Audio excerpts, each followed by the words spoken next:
বন্ধুরা, আজকে আবার একটা নতুন ভিডিও নিয়ে তোমাদের কাছে চলে এসেছি।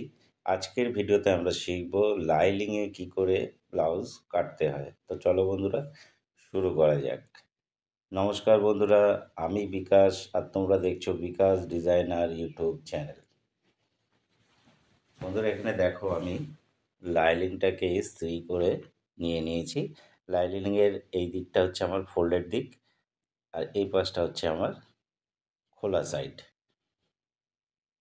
তো আগের ভিডিওতে যে আমি তোমাদের প্যাটার্ন ড্রাফটিং করে দেখিয়েছিলাম, এই দেখো এটা ব্যাক পার্টের দেখো এটা হচ্ছে আমার সেন্টার ব্যাক লাইন। এই সেন্টার ব্যাক লাইনটাকে আমি ফোল্ডেড সাইডে সমান করে এখানে বসিয়ে নেব। তারপর এখানে শোল্ডারে এখানে আমি হাফ ইঞ্চি সেলাই মার্জিন রাখবো। এই হাফ ইঞ্চিতে আমি দুটো পয়েন্টিং করে তারপরে স্কেলের সাহায্যে ঠিক এইভাবে আমি পুরোটা একটা লাইন টেনে নেব। এবার এই যে মোহরার দিকেও আমি হাফ ইঞ্চি সেলাই মার্জিন নেব। এটা আমাদের হাতা জোড়ার জন্য এই সেলাই মার্জিনটা লাগবে। এখানে দেখো আমি হাফ ইঞ্চি করে সেলাই মার্জিন নিয়ে নিচ্ছি। এবার এই যে সাইডে যেহেতু আগে থেকেই আমার 1.5 ইঞ্চি সেলাই মার্জিন নেওয়া আছে, তাই আমি এখানে নতুন করে কোনো সেলাই মার্জিন নেবো না। আমি এই প্যাটার্নের গা দিয়েই চক দিয়ে ড্রয়িং করে দেবো। এইখানে এই সাইড থেকে আমি 1.5 ইঞ্চি দূরে এখানে একটা পয়েন্টিং করে নেব। এইখান থেকে আমাদের সেলাইটা শুরু হবে। নিচেও আমি কোমরের এখানে হাফ ইঞ্চি সেলাই মার্জিন নেবো। আমি এখানে পট্টি লাগাবো, তাই হাফ ইঞ্চি সেলাই মার্জিন আমি এখানে নিয়ে নিলাম। এই যে টেকিনটা আমি এখানে ড্রয়িং করেছিলাম, টেকিনের যে গোড়াগুলো আছে, গোড়ায় যে কাটমার্ক আছে, এখানে আমি চক দিয়ে পয়েন্ট করে নেবো, আর এখানে মিডিলে একটা পয়েন্ট করে নিলাম। এবার ট্রেসিং হুইলের সাহায্যে এই যে গলার যে মার্কিংটা, এর গা বেয়ে আমি প্যাটার্নের গা বেয়ে একটা দাগ দিয়ে দিচ্ছি।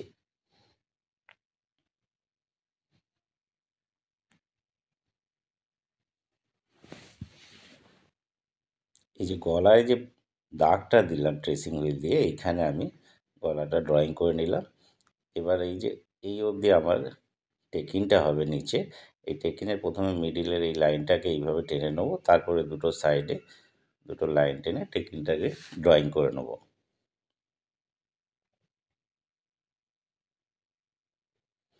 এবার এখানে তোমরা একটা ক্রস মার্ক দিয়ে দেবে, কেন লাইন টানার সময় আমাদের অনেক সময় উপর নিচ হয়ে যায়। তাহলে ক্রস মার্ক থাকলে কি বুঝতে সুবিধা হবে যে এই জায়গাটা অবধি টেকিনটা হবে। এই টেকিনের এই জায়গাটা আমরা ঘরঘরা দিয়ে এখানে আমরা একটা দাগ করে নেবো, যাতে অপোজিট সাইডে আমি বুঝতে পারি যে এখান অবধি আমার টেকিনটা আছে। এবারে লাইনিংটাকে আমি কেটে নেব। বন্ধুরা, তোমরা যারা আমার ভিডিও দেখছো, প্রত্যেককে অনুরোধ করছি যে তোমরা আমার চ্যানেলটাকে প্লিজ সাবস্ক্রাইব করে নিও, আর ভিডিওটা ভালো লাগলে একটা লাইক করে দিয়ে পাশে থাকবে।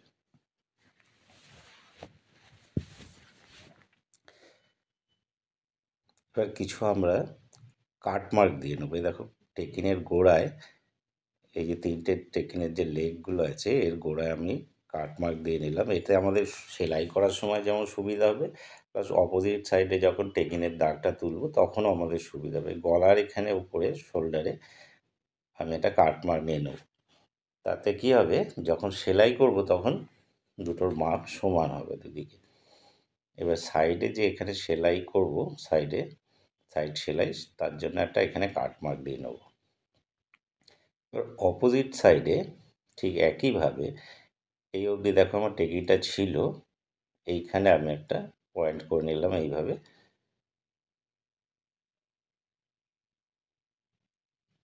এবার যে এই যে টেকিনের তিনটে কাটমার্ক দিয়েছিলাম, এখানে আমি চক দিয়ে দাগ দিয়ে নিলাম। এবার সেন্টার লাইনটা এইভাবে প্রথমে ড্রয়িং করে নিলাম, তারপরে সাইডের দুটো কাটমার্কের সঙ্গে সেন্টারটাকে মিলিয়ে এইভাবে টেকিংটা দিয়ে নেব। এখানেও আমি দেখো এইভাবে ক্রস করে দিলাম, যাতে বুঝতে পারি সেলাইয়ের সময় যে এখানে আমার অবধি এই অবধি টেকিংটা ছিল। এবার যে গলার দাগটা ছিল, ট্রেসিং হুইল দিয়ে যে গলার দাগটা তুলে নিয়েছিলাম, সেখানে আমি চক দিয়ে মার্কিং করে নিলাম।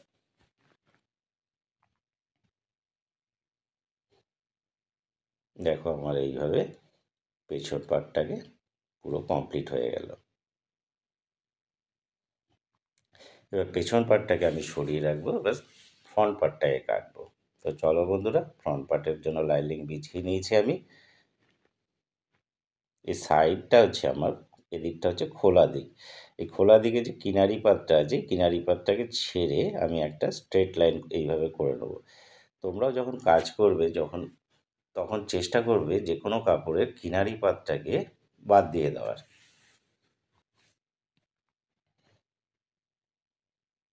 এবার এখান থেকে আমি 1/2 ইঞ্চি দূরে আর একটা লাইন টেনে নেবো। এটা হচ্ছে আমার হুক এবং আই যে ঘর হবে, তার জন্য আমার মার্জিন থাকলো 1/2 ইঞ্চি। এবার যে ফ্রন্ট পার্টের সেন্টার ফ্রন্ট লাইন, এই গলার দিকের যে লাইনটা, এইটাকে সমান করে এই লাইনের সঙ্গে আমি এইভাবে বসিয়ে নিলাম। তোমরাও এমনভাবে বসাবে যাতে তোমাদের কাপড় অনেকটা কম লাগে, কাপড় যাতে ফালতু ওয়েস্ট না হয়। এবার শোল্ডারে এখানে আমি মার্কিং করে এইভাবে দাগ দিয়ে দিলাম। এই দাগটা কিন্তু আমি পুরোটাই গলার এদিকে নিয়ে আসবো। এবার মোহরায় এখানে আমি 1/2 ইঞ্চি মার্জিন নেবো। মোহরার এখানে 1/2 ইঞ্চি এইভাবে পয়েন্ট করে নেবো।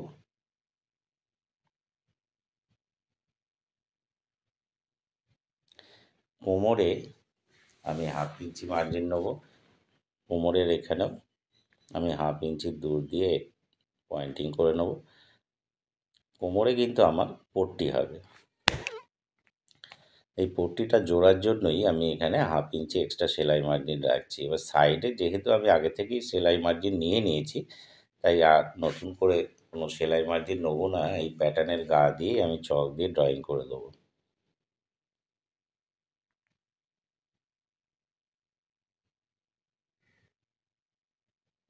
এইখানে দেখো, এইখান থেকে সেলাই শুরু হবে সাইডে, তাই এখানে একটা পয়েন্টিং করে নিলাম। এবার এই সাইডের দিকে যে টেকিনটা আছে, এই টেকিনের 3টে যে কাটমার্ক ছিল, এই কাটমার্কের এখানে আমি পয়েন্টিং করে নিলাম চক দিয়ে। এবার এই যে নিচে 3টে কাটমার্ক আছে, এই 3টে কাটমার্কেও আমি দাগ দিয়ে নিলাম। এবার এই যে মিডিলে চেস্ট লাইনের উপরে যেখানে আমাদের টেকিনটা গিয়ে শেষ হয়েছে, এইখানটায় আমি একটা পয়েন্টিং করে নিলাম। এটা আমাদের চেস্ট লাইনের উপরে গিয়েই শেষ হয়েছিল টেকিনটা।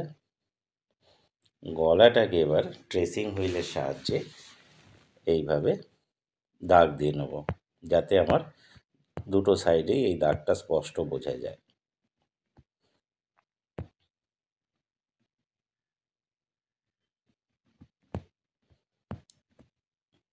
এখানে এই দাগটা দিয়ে নিলাম যাতে আমি বুঝতে পারি যে এই অবধি আমাদের গলাটা হবে।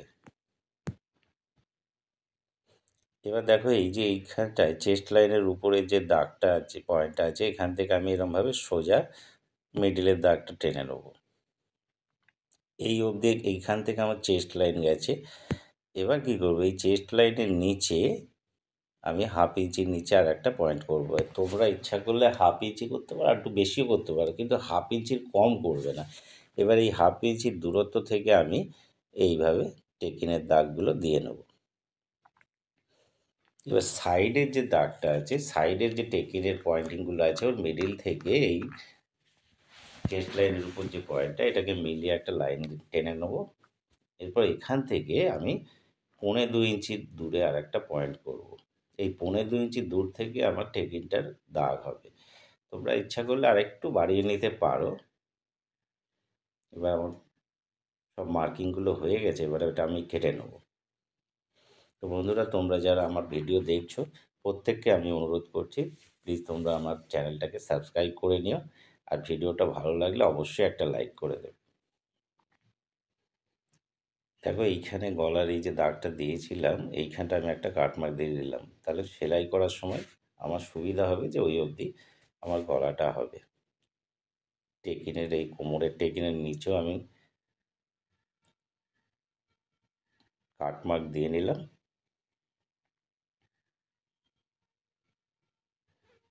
এবার এই ঘরঘরার সাহায্যে এই যে চেস্ট লাইনের উপরে যে পয়েন্টিংটা করেছিলাম এইখানে আমি একটা দাগ দিয়ে নিলাম।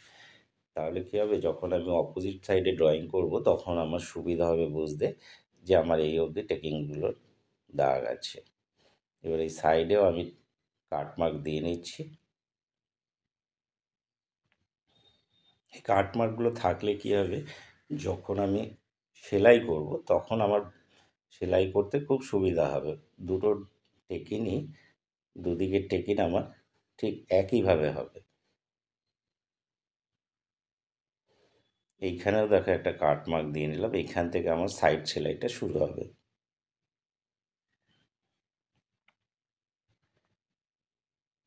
এবার অপোজিট সাইডে দেখো আমি এই যে ঘরঘরা দিয়ে এইখানে সেন্টারের দাগটা টেনে নিয়ে পয়েন্টিংটা করেছিলাম, এখানে আমি চক দিয়ে একটা পয়েন্টিং করে নিলাম। এবার যে নিচে এইখানে তিনটে যে টেকিনের দাগ কাটমার্ক ছিল, এই কাটমার্কে আমি পয়েন্টিং করে এই সেন্টার লাইনটা প্রথমে টেনে নিলাম। এবার ওই পাশে আমি 1/2 ইঞ্চি নিচে নিয়েছিলাম, এখানেও আমি 1/2 ইঞ্চি নিচ থেকে টেকিনের দাগটা দেবো।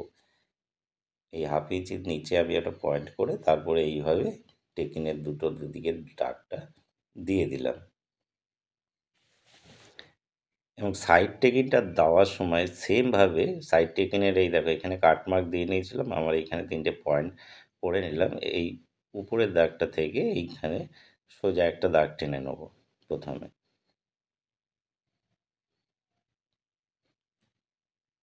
তারপরে এইখান থেকে আমি 1.25 ইঞ্চি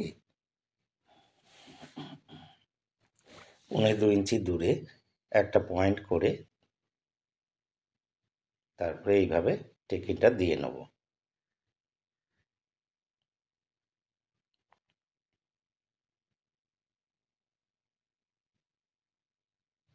গলার দাগটাকে আমি এইভাবে নিয়ে চক দিয়ে দাগ দিয়ে নেব।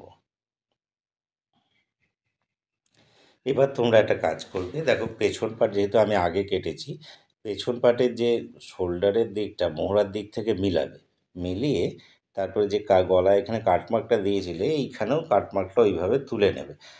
তাতে কী হবে, শোল্ডার জোড়ার সময় দুটো একই থাকবে। এবার দেখো আমার এই টেকিনের এই কাটমার্কটা যেটা, এই কাটমার্কটা একটু সরে গেছে, তাই জন্য আমি এখানে আবার চক দিয়ে ভালো করে দাগ দিয়ে নিচ্ছি। এবং এটা আমার দুটো সাইডেই করতে হবে।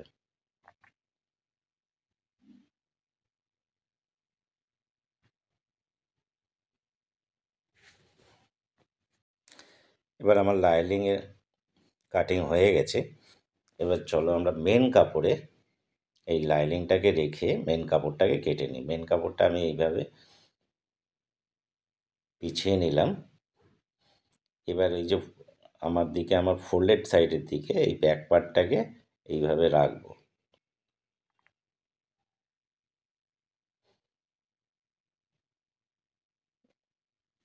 ব্যাক পার্টটাকে এইভাবে রেখে তারপরে আমি একটুখানি করে মানে সাইডে যত লাইনিং থেকে ছেড়ে একটুখানি করে কাপড় রেখে আমি পুরো কাপড়টা কেটে নেব। এই একটুখানি যে এক্সট্রা কাপড় রাখলাম এটা আমি সেলাই করার পরে লাইনিংটা যে কাপড়ের সঙ্গে জোড়ার পরে তারপর ছেটে দেবো। এবার পেছন পার্টটাকে হয়ে গেল। এবার সামনের পার্টটাকে এইভাবে বসাবো, বসিয়ে সামনের পার্টটাকেও সেমভাবে একটু এক্সট্রা করে কাপড় রেখে কেটে নেব।